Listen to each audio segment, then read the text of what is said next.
evening, laudable audience. Parochial Television welcome you to yet another edition of its bilingual newscast today, Thursday, the 5th of November 2022. On the headlines, services went on smoothly last week in our various mother churches. Teachers were the point of attraction today as they celebrated World Teachers Day that comes up every 5th of November each year. These and more will be the content of our bilingual newscast.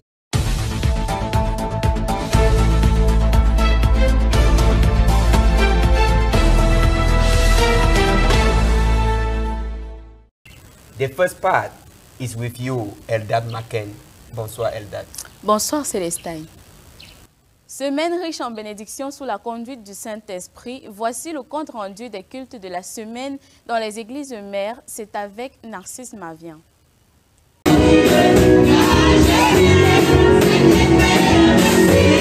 La semaine écoulée, le peuple de Dieu, sous le ministère de Loin de l'Éternel, le révérend apôtre Samuel Baroya, à Yaoundé, à Douala comme à Edéa, a eu le privilège et la grâce de passer une semaine au pied du Seigneur au travers les cultes de la semaine. Le Saint-Esprit étant au rendez-vous, rien ne pouvait arrêter le zèle du peuple de Dieu, honorant ces rassemblements divins. Dans 2 Pierre, que les cieux et la terre sont réservés pour nos feux. De la même manière, l'apôtre Pierre nous a dit, repentez-vous et soyez baptisés au nom de Jésus pour le pardon de vos péchés. Si mercredi c'était des soirées de prière, vendredi quant à lui était des nuits de prière et comme dit le prophète William Marion Branham, le chrétien se tourne vers son Dieu pour ses besoins et non vers le monde.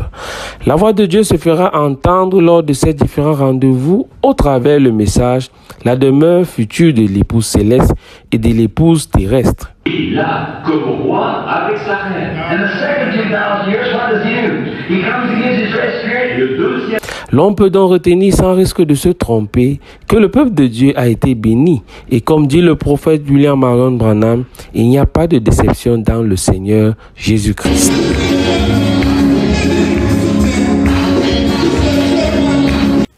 Dimanche soir encore, le Seigneur nous a honorés de sa présence en arborant les casquettes de libérateur, sauveur, guérisseur. Écoutons le récit de Astrid Ngaha.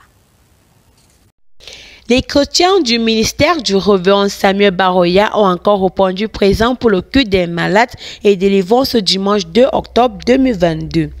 Du côté du Shalom Tabernacle de Déa, le frère Martin Baumé était le prédicateur du jour et il lut dans Jacques 1, versets 2 à 4, ayant pour thème l'épreuve. L'épreuve est une situation dans laquelle nous nous retrouvons habituellement et elle a pour but de tester la foi du chrétien. Dieu connaît toutes choses dont nous ne devons pas nous décourager. Le Seigneur est merveilleux, il peut faire toutes choses à tout moment. Tenons ferme et ayons les regards fixés sur Dieu, car Dieu n'abandonne jamais ses enfants. Du côté du Yahshua Hamashiach Tabernacle, le révérend Christian Omban lut dans Marc 16, versets 9 à 20, Matthieu 16, versets 18 et 19, ayant pour thème « J'ai le message du roi ». Le prédicateur, s'inspirant du message du prophète William Marion Branham, reconnaître votre jour et son message, paragraphe 204. Tu peux être un simple homme comme tu as le message du roi. Tout ce que tu vas sceller sur la terre sera scellé au ciel et tu n'auras qu'à prononcer la parole car tu as le message du roi et c'est un signe de pouvoir. La parole de Dieu n'est pas toujours selon la logique des hommes car Dieu recherche toujours le bonheur de ceux qui l'aiment car l'homme est limité. Par contre, Dieu est infini et il connaît toutes choses avant son commencement. Du côté du Love Divine Sanctuary, le frère Joseph Mbangue a lu dans Josué 5, verset 1, ayant pour thème le Dieu des circonstances. Dieu est présent dans chaque situation de notre vie.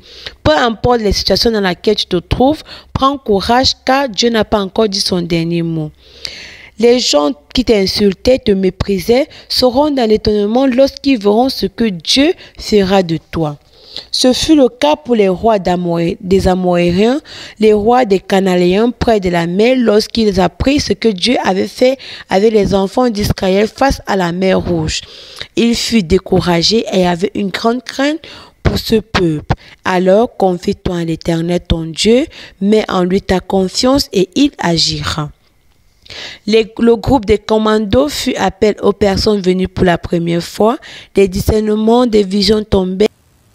Les réseaux sociaux, appelés les nouveaux médias, font de plus en plus de ravages dans le monde à travers toutes les sortes de publications qui ne laissent pas le choix aux adeptes de s'y intéresser. Toutefois, pour nous chrétiens, quelle attitude devrions-nous avoir? Voici l'interpellation de Ghislain Ganguet. Les prouesses scientifiques et techniques avec l'avènement de nouvelles autoroutes de la communication offrent au monde entier toutes sortes de scènes, d'images, de vidéos ou si vous voulez de publications. En effet, depuis quelques années déjà, il ne se passe plus un jour où la toile vous accueille par de nouveaux scoops, obligeant bien des fois les adeptes de cet exercice à faire des commentaires, à donner leur point de vue sur des sujets dont ils ne sont ni de près ni de loin concernés. Ce qu'il ne serait pas juste d'occulter, c'est que dans ce boulevard d'images qui s'offre à nous tous les jours, il y a un choix à faire, mais alors un bon choix. Le choix d'écouter une bande du prophète William Marion Branham publiée, le choix d'écouter un extrait de prédication de son pasteur, le choix de s'informer sur des sujets édifiants et laisser de côté tout ce qui ne contribue pas à affermir notre foi. Les réseaux sociaux aujourd'hui sont donc des armes que le diable utilise pour faire sa propagande. Et l'esprit de discernement que nous avons par la grâce de Dieu nous confère l'obligation de combattre Satan par cette même arme dont il est l'auteur. Ceci grâce à notre attitude qui nous conférera l'altitude à rester vigilants tout en gardant la chose principale. Les enseignants au cœur de la relance de l'éducation est le thème de la 27e édition de la Journée mondiale de l'enseignant. Une analyse de Bertie Njo. La réunion des dirigeants du monde, le 19 septembre au siège des Nations Unies, a enclenché un engagement de transformation partout dans le monde. Les enseignants sont donc au cœur de cette transformation. La journée mondiale de l'enseignant célébrée tous les 5 octobre dépasse les simples remerciements à cette profession. Elle vise à mettre en avant le travail de la profession enseignante et à appeler les gouvernements à investir dans les enseignants, les impliquer, leur faire confiance et les respecter comme prévu par l'International de l'éducation, l'UNESCO, l'Organisation internationale du travail et l'UNICEF.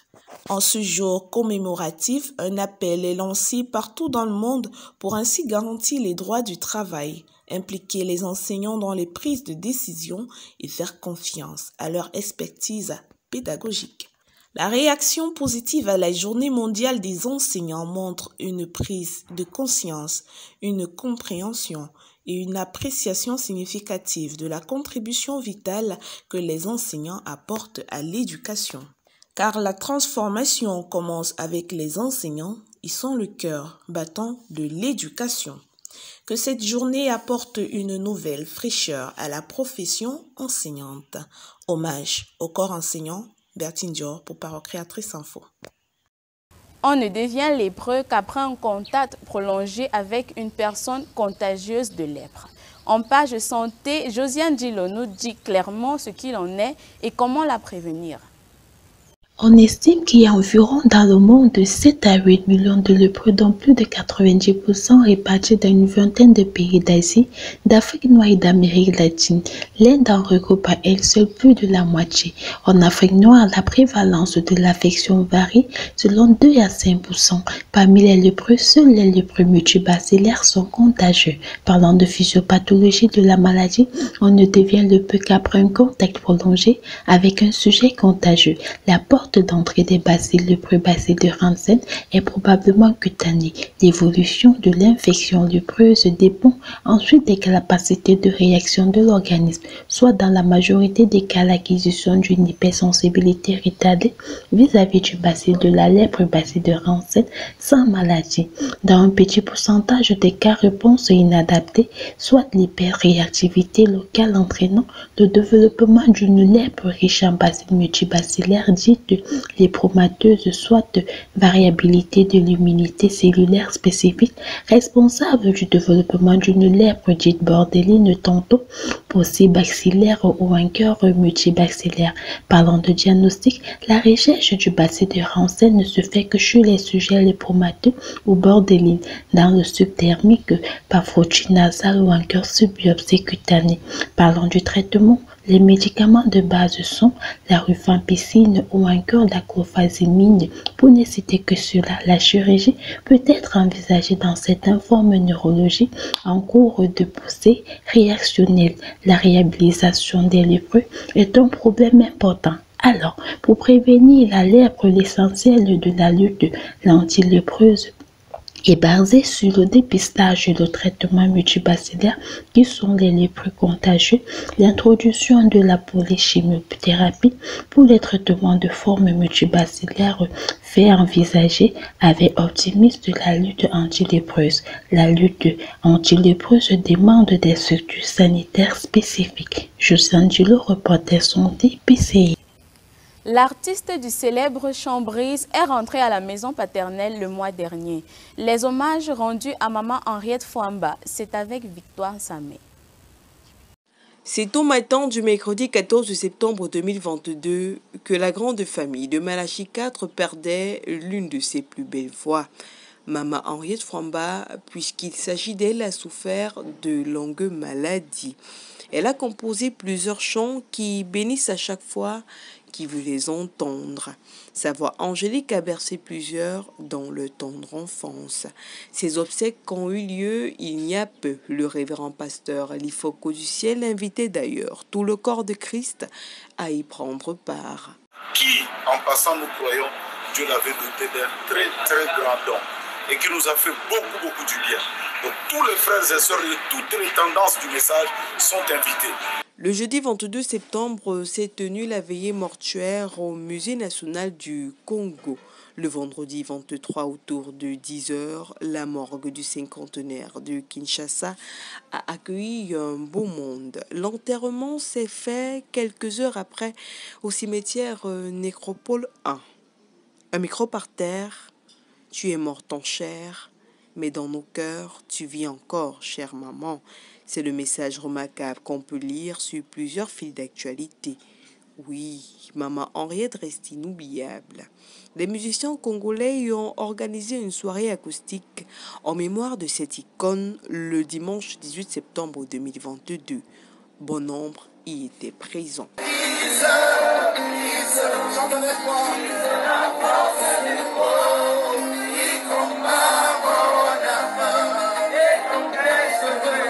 Les artistes camerounais ne sont pas restés indifférents face au départ de maman Henriette. Sa mélodie la plus populaire a été interprétée par plusieurs. De moi, qui combat mon âme et t'empêche de faire. Brise l'orgueil dans mon cœur, qui m'élève parmi mes frères et m'empêche, oh mon Jésus, d'être le... Une icône, un talent inné s'est éteint. Maman Henriette Fwamba n'est plus de ce monde. Mais l'espérance chrétienne nous fait dire que nous nous reverrons très bientôt. En attendant, nous ne cesserons de chanter ces belles mélodies. Mais que professant la vérité dans la charité, nous croissions à tous égards en celui qui est le chef, Christ. Le besoin n'étant pas seulement spirituel, le Love Divine Sanctuary s'est penché sur l'éducation et l'entrepreneuriat de la jeunesse. Les détails de ces chantiers en cours avec Clémence Niem. Ça fait quelques mois déjà que la jeunesse du Love Divine Sanctuary, mieux qu'auparavant, est quotidiennement interpellée quant à l'urgence d'avoir de manière individuelle une âme entrepreneuriale.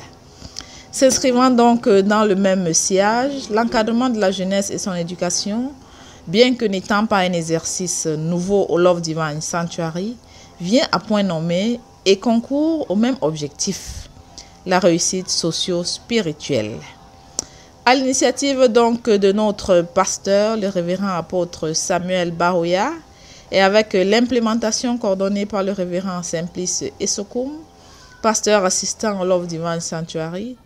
Une réunion d'encadrement s'est donc tenue dimanche dernier, 2 octobre 2022, en guise de lancement des activités. Elle réunissait en son sein les jeunes élèves et étudiants d'une part, les encadreurs enseignants d'autre part. Il s'est agi en fait d'une réunion de prise de contact, d'échange. C'était sous la coordination du frère Antoine Lowombebi et rendez-vous a été pris après la première séquence. La présence massive des jeunes traduit à souhait la soif qui est la leur, celle d'être guidés et encadrés sur ce chemin ô combien délicat. Le sentiment des encadreurs est donc plus que positif. Oui, sœur Niem, nous venons comme ça de la réunion, cela s'est bien passé. Cette réunion qui portait sur l'encadrement des jeunes, c'était la première activité. C'était le lancement d'ailleurs, cela s'est bien passé. Et nous croyons que nous allons arriver au bout, notre pasteur est avec nous, c'est d'ailleurs sa vision. Et puis nous épousons cette vision. Nous croyons que Dieu va nous aider et que les objectifs seront atteints. Chers jeunes, qui que tu sois, ce programme, d'une manière ou d'une autre, te concerne. Tu dois réussir ta vie sociale, certes, mais aussi et surtout ta vie spirituelle. À quoi te sert-il de gagner ce monde si tu perds ton âme? C'est le moment de prendre ce train et de saisir cette opportunité. Sois sûr d'une chose, le temps ne t'attendra pas. C'est aujourd'hui le temps favorable. Prends soin des affaires de Dieu et il prendra soin des tiennes. Ne dit-on pas souvent, si jeunesse savait, si vieillesse pouvait, que Dieu te bénisse. Sortie du groupe d'évangélisation du Yahshua Hamashiach Tabernacle de Yaoundé ce samedi 2 octobre 2022, un reportage de Joy Mouzon. Tel qu'il est écrit dans les Saintes Écritures, allez par toute la terre et faites de toute la création mes disciples.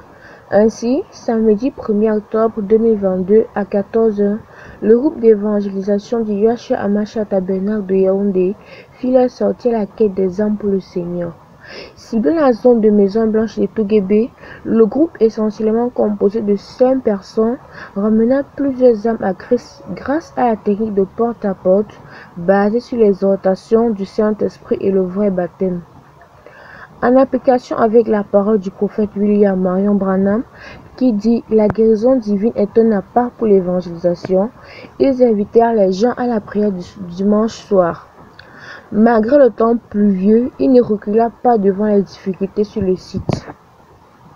Triste nouvelle, la sœur Solim Baby Brigitte est décédée le mois dernier et a été inhumée ce samedi 1er octobre au village de Mouanguel.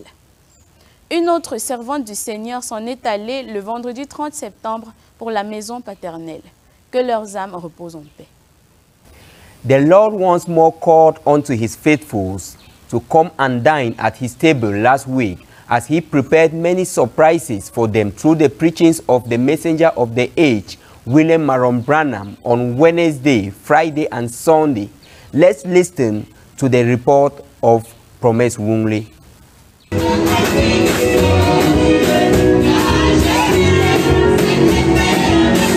Last week was very nice in the Free Mother Assemblies of Creative World Ministries.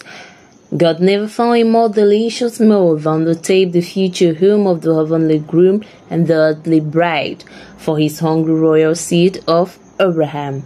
Biblical references were in Revelation 21:1-7, Isaiah 65:25. Wednesday was the entry dish for our fellow Christians who ate and are listening, starting from paragraph 157 to paragraph 263. On Friday, the dish was more resistant and enriched with other tapes, the way provided by God, the undeserved mercy of God. The night was spiced with prayers and intercessions. Sunday was more bright with the dessert dish. The listening allocated for the day ended at paragraph 488. What we can note from the listening of last week is, if you are the bride is a part of the husband. The only place that you ever recognize it is recognize what part of that husband, the word, you are, or you can't recognize being the bride.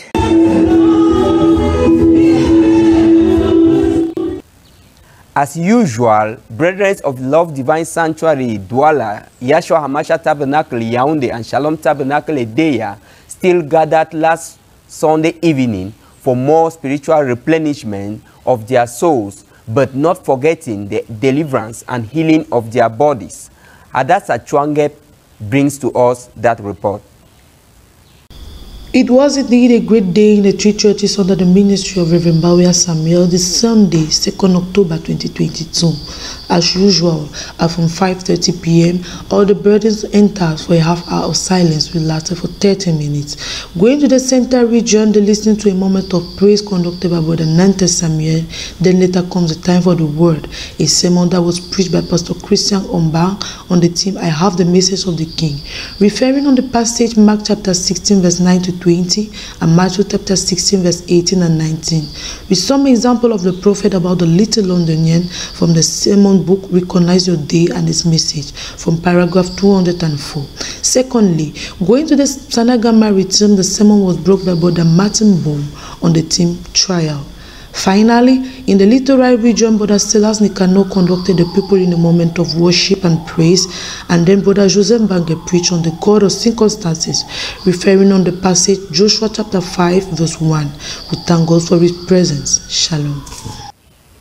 For our information flash, last Saturday, the 30th of September 2022, mourners and well-wishers turned out to pay a last respect to our sister Nzolim baby Brigitte, as she was buried at her natal village at Mwangel. Also, we announced to you the passing away of Sister Nicole Ombala last Friday. We shall update you next of her burial program. Fin de ce journal. À la une aujourd'hui, nous avions les cultes de la semaine dans les églises mères et la 27e édition de la Journée mondiale de l'enseignant.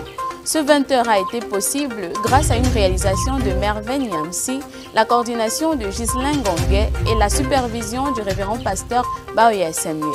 Au revoir Célestin. Goodbye, Eldad. À jeudi prochain, 20h.